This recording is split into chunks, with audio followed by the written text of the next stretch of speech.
ole vai na chuanin guitar lesson thar kan zir lenga voina kan zir tur chu Francis ale no pangkol song in Thawnthu Lungchhiat thlak tin sakha Perh kan chindon ni Capo hi 6 freta ka vua chuan A minor in kala thei chi ani chuan akimhan ta chu A minor E minor F C du du da na chu du lo da na na du du da na chu du lo da na na atira kha chuanin vai khat che kan stramang tikhan chuan hei ron lut chi a hei hi ni ka chan chin suang na lui puya ka pil thina nan kan in fin mi suwa li ka hoi hil ka en le ka nun da na ki pakoi ti lo tur ka tia ka ma thira toy ka hming chat ve chung la ka hlim ai na toy mangai te ka hliama dot ko rong ka tiama tur nen ka infiama anom hun liama heti hian ka zaya heti hian ka zaya ka thlir kira mitui ka dang zo lo he ka nun ngei Thawnthu Lungchhiat thlak berani ka mel ma hlo bero ke ma hi mel ma hlo bero ke ma hi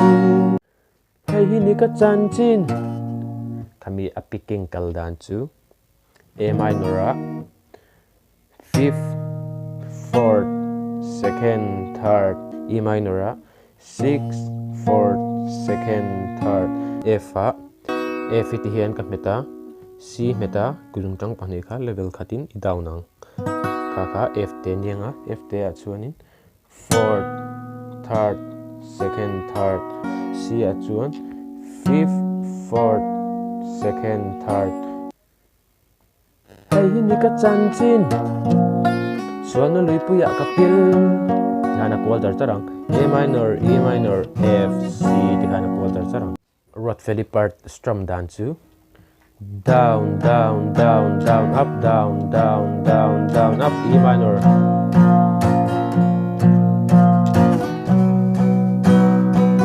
strum dan ngai char charang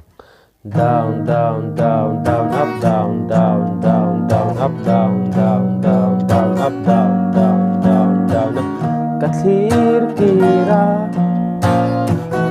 mitui ka dang zo lo ka thlir kira mitui ka dang zo lo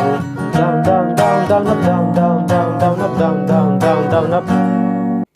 she om pasak aya nom pasak han than chu ka chang ve tur thate khu ta anom ta khu ru chunga rei lo wol pho chunga rei kami rep po kha A minor E minor F C